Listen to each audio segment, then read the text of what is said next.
What would you do if the temperature outside dropped to -20 and the only thing standing between you and death was a metal box on four wheels? That is not a hypothetical question for thousands of people living in vans across Japan right now. Every winter, as snow buries northern cities and blizzards sweep down from Siberia, people who call their vehicles home face a survival problem that most of us have never had to think about. And the way they solve it is nothing like what you would expect. This is not about camping gear or luxury van builds. This is about people who have figured out, through necessity and hard experience, how to stay alive when everything around them is trying to freeze them to death. Let us start with the geography, because it matters enormously here. Hokkaido, Japan's northernmost island, is a different world from the mild winters most people associate with Tokyo or Osaka.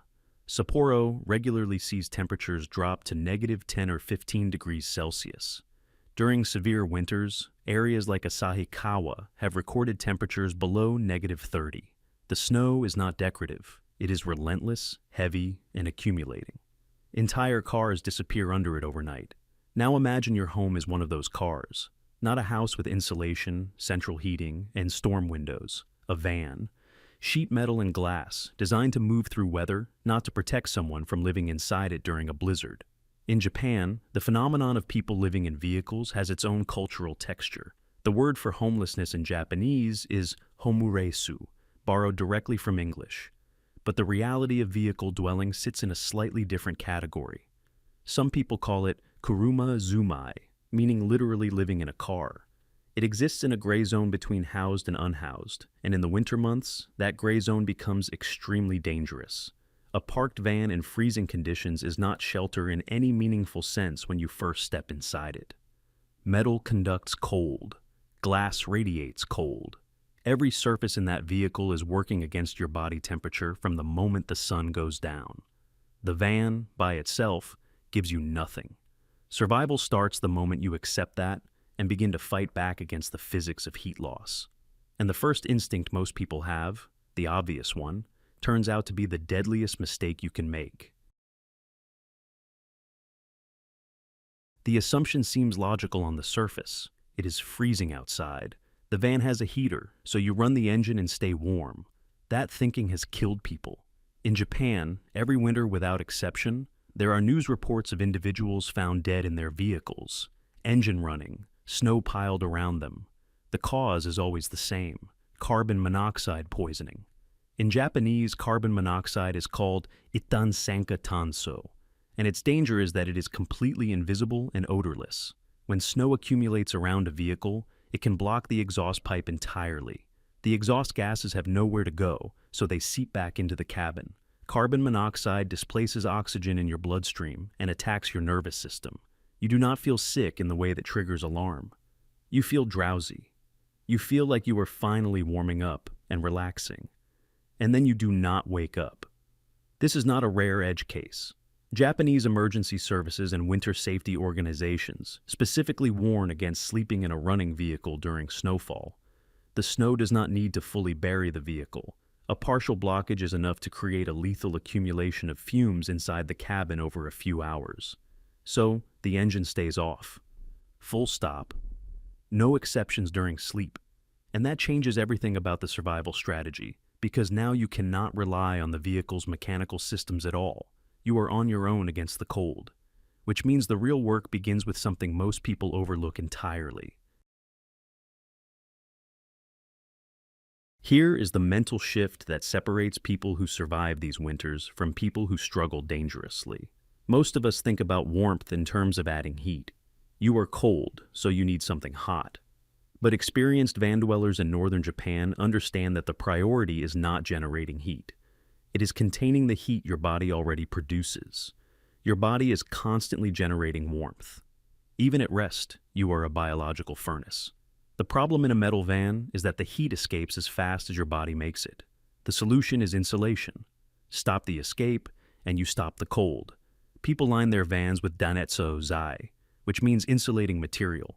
The most common approach involves foam boards cut to fit the walls and ceiling, reflective emergency blankets, or sheets of a roomy sheet, which is aluminum sheeting, thick fabric, and cardboard layered over every surface. Windows are covered completely. Every gap is sealed. The transformation is significant. A properly insulated van interior feels and behaves like a small enclosed room rather than an extension of the outdoor environment. The temperature inside does not drop nearly as fast because you have interrupted the thermal pathway between the cold air outside and the air you are breathing. This is not a comfortable or attractive setup. There is no natural light. The space feels smaller and more enclosed.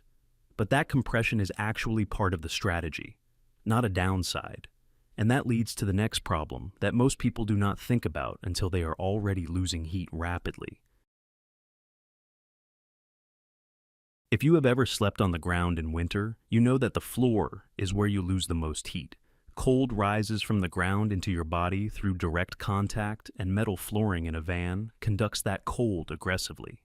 This is the thermal enemy that catches people off guard. In traditional Japanese living, there is a long history of floor insulation. The tatami mat, that thick woven straw flooring used in traditional Japanese rooms, was not just aesthetic. It was functional insulation against cold floors. Interestingly, some van dwellers in Japan use old tatami sections, or sections of similar thick natural materials, to create separation between their sleeping surface and the metal floor. More commonly, people stack foam mats, multiple layers of blankets folded flat, wood boards, or insulating camping pads. The goal is to create distance, a dead air gap between your body and the floor. The more layers, the slower the heat transfer. The principle here is straightforward but critical. Direct contact between your sleeping body and an uninsulated metal surface will drain your body heat continuously throughout the night. You might have the best sleeping bag in the world, but if you are lying directly on cold metal, you will wake up dangerously cold if you wake up at all. Layering the floor properly is not optional. It is foundational. And once the floor is handled, the next step involves rethinking the entire concept of how you sleep, which turns out to be radically different from normal. In a normal bed in a heated room, you spread out. You have space. Maybe you have multiple pillows and a duvet and room to roll over. In a survival sleeping setup inside a cold van, the opposite approach is correct. The concept that experienced people use is compression of space. Instead of one body in a large open area of bedding, the goal is to create what some describe as a sleeping cocoon. You are filling as little airspace as possible, because every cubic centimeter of air inside your sleeping setup is air that your body heat has to warm. Less airspace means faster warming and better heat retention throughout the night. This involves layering multiple sleeping bags, thick quilts called kakabuton in Japanese, and blankets tightly around the body. Some people sleep inside one sleeping bag placed inside another. Some wrap themselves first in a thermal blanket before entering the sleeping bag. The layers trap small pockets of air that act as insulating buffers. The Japanese concept of the capsule hotel is actually a useful mental image here. In a capsule hotel, guests sleep in small enclosed pods, just large enough for a person. That tight enclosed space retains warmth and blocks out the environment. The van sleeping setup works on a similar principle. You are not sleeping in the van. You are sleeping in a tightly constructed thermal capsule that happens to be inside the van. But here is the problem that this perfectly sealed system creates, and it is one that almost everyone overlooks until they experience it firsthand. You breathe all night. Every breath you exhale contains warm, moist air. Inside a sealed, insulated space, that moisture has nowhere to go. It hits the cold surfaces and condenses, windows fog up, surfaces become damp. The interior of the van slowly accumulates moisture. In Japanese, this condensation problem is called ketsuro, and it is a serious issue in cold climates. Here is why it matters for survival. Moisture lowers the effective insulating capacity of everything around you. A damp sleeping bag is significantly less warm than a dry one. Damp clothing against your skin transfers heat away from your body much faster than dry clothing. The moisture that your body produces to stay alive is paradoxically helping to kill you. The counterintuitive solution is to crack a window slightly, even in blizzard conditions, not wide open. Just a small gap, maybe a centimeter or two, that allows some air circulation. This feels completely wrong. Your instinct says, seal everything, keep every bit of cold out. But without ventilation, the moisture problem accelerates throughout the night and leaves you wetter and colder by morning than if you had allowed some airflow. This is one of the most practically important lessons in cold weather van survival and one of the hardest to follow because it contradicts every survival instinct you have. And while moisture is being managed with air, warmth still needs to come from somewhere, which is where a small but carefully managed category of tools comes in. Turning off the engine does not mean no heat sources at all. It means being selective and careful. There are two main tools that appear repeatedly in the cold weather survival toolkit of Japanese van dwellers. The first is the Kairo, the Japanese hand warmer. These small pouches come in disposable and rechargeable forms and are ubiquitous in Japanese winters. Salarymen use them, school children use them, hikers use them. For van dwellers, they serve as localized heat sources placed inside sleeping bags near the core or feet to supplement body warmth. They are not powerful enough to heat a space, but they are powerful enough to keep extremities from getting dangerously cold. The second is the portable kerosene heater, called Sekiyu Sutorbu in Japanese. These small heaters can raise the temperature inside a van significantly in a short period. Some people use them for an hour or two before sleep to pre-warm the interior and then turn them off before settling in. The critical rule with kerosene heaters is identical to the engine rule. Ventilation is non-negotiable. A kerosene heater consuming oxygen inside a sealed space produces both carbon monoxide and carbon dioxide. Running it with windows completely sealed can be fatal. The strategy most experienced people use is to heat the space, not the night. You create warmth in the van before sleep, then you seal it in with your insulation layers and your own body heat, and you let the kerosene heater cool and go out before you sleep. It is a burst of assisted warmth, followed by a long stretch of passive heat conservation. But even with all of this, the single most important heat source never gets mentioned in most survival guides, and it is one you carry with you everywhere you go. In a cold van at night, the van is not responsible for keeping you warm. Your clothing is. This is the central philosophy of cold weather van survival, and it requires a complete rethinking of how you dress for sleep. In most of our lives, we sleep in light clothing or pajamas because our home heating system maintains a comfortable temperature. In a cold van, there is no home heating system. Your body is the heating system. Your clothing is the building that contains it. The Japanese tradition of layering clothing, kasane-gi, is well suited to this. Thermal base layers go on first, close to the skin, trapping body heat. Over those come insulating mid-layers, typically fleece or down, then a heavy outer layer. Hands are covered with gloves or mittens. Feet are wrapped in wool socks, sometimes two pairs. A hat or thermal hood covers the head, which loses heat disproportionately compared to other body parts. You sleep in all of this. Not because it is comfortable, because your body heat is too valuable to let escape through uncovered extremities while you are unconscious and unable to do anything about temperature regulation. The down jacket, or don jaquetto, as it is called in Japanese retail culture, has become an essential item in Japanese winters generally. For van dwellers, it is fundamental equipment. A high-quality down jacket worn to sleep in, combined with a quality sleeping bag, can maintain safe body temperature even when the interior of the van drops close to freezing. This approach shifts responsibility for warmth from the environment to the individual, and that shift is what makes the whole system function through a long, cold night. But surviving the night is also about timing and the strategic choices you make in the hours before you actually try to sleep. The preparation for cold night survival starts hours before you lie down. People who manage these conditions successfully do not just get in the van and try to sleep. They build the conditions for survival deliberately. Eating something warm before attempting to sleep is important both physically and physiologically. Digestion generates body heat. A hot bowl of ramen, purchased from a convenience store, or a can of oden, heated from a vending machine, both of which are available at practically any Japanese konbini at 3 in the morning, raises your core temperature slightly and gives your body fuel to burn through the night. The calorie content matters. Your body needs energy to generate heat. Hot water bottles, called yutanpo in Japanese, are a traditional winter tool that survives precisely because they work. A rubber or metal bottle filled with hot water and placed inside the sleeping bag near the feet or stomach provides hours of warmth and costs almost nothing.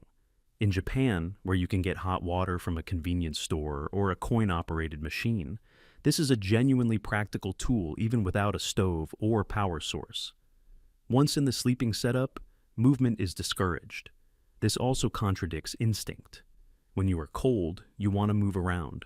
You want to generate warmth through activity. But movement in a sleeping bag churns cold air into the warm pocket your body has built around itself. Staying still allows that warm pocket to stabilize and deepen over time. The goal of the night is not comfort, it is endurance. You are not trying to be warm in any pleasant sense. You are maintaining biological function until the sun rises and conditions change. That framing matters because it prevents people from making desperate decisions like running the engine that trade short-term comfort for long-term catastrophe. Everything we have discussed works in part because of the specific environment that Japan provides outside the van. And this context is essential to understanding why this survival system exists in the form it does. Japan's konbini, the convenience store chains like 7-Eleven, Family Mart, and Lawson, operate 24 hours a day, every day of the year. They are heated. They have bathrooms. They sell hot food and drinks. In a survival context, they function as warming stations available at any hour, no questions asked. Someone in a cold van can drive or walk to the nearest konbini at 2 in the morning, warm up for 30 minutes, purchase hot food, and return to a more manageable situation. Japan also has a culture of public bathing, the sento, or onsen. Many of these facilities have extended hours or all-night access. A hot bath raises your core temperature significantly and provides a window of improved thermal status that carries into the early sleeping hours. Parking in Japanese cities comes with its own rules and pressures. Urban parking enforcement is strict. Van dwellers cannot simply park anywhere permanently. The system involves moving between locations, including parking areas near convenience stores, highway rest stops called Michi no Ike, and other tolerated spaces. This constant movement is not just logistical. It also creates regular opportunities to enter warm spaces during the day, which reduces the total thermal deficit that nighttime has to overcome. The survival system, in other words, is not contained inside the van. The van is just one node in a larger daily routine designed to maintain enough warmth and resource access to make it through each winter day and night. The insulation, the layering, the moisture management, the kairo, and utanpo, they all work together with a Japan-specific urban infrastructure to create something that functions, not comfortably, but effectively. People who live this way are not comfortable. They are not thriving in any conventional sense. They are solving a difficult problem with intelligence, experience, and an intimate understanding of how cold works and how the body responds to it. The solutions are low-tech, often free, and built entirely on physical principles that do not require money or special equipment to understand. What is remarkable is how much of this knowledge is practical and transferable. The principle that insulation matters more than heat generation. The understanding that moisture management is as important as temperature management. The strategy of using your clothing as your primary heat source rather than depending on an environment to maintain warmth for you. These are real, applicable ideas, and the people who live in vans through Japanese blizzards, whether by circumstance or by a deliberate rejection of conventional housing, have refined these ideas through the kind of practice that only genuine necessity produces. Every winter, the stakes remind them of what works and what does not. The cold does not grade on a curve. It does not accept close enough. Either the system functions or the consequences are severe. The fact that many people manage it successfully, surviving winters in northern Japan inside vehicles, is a testament to human adaptability and to the value of accumulated practical knowledge, not the kind that comes from survival manuals or outdoor gear catalogs, the kind that comes from actually having to solve the problem night after night when the temperature outside is brutal and the options inside are limited. That is the real lesson here, not any specific piece of gear or any single technique.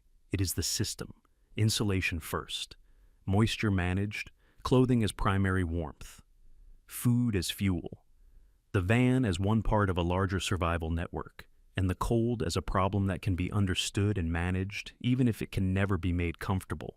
That understanding, built by people living at the edge of what is manageable, is worth knowing regardless of whether you ever face those conditions yourself.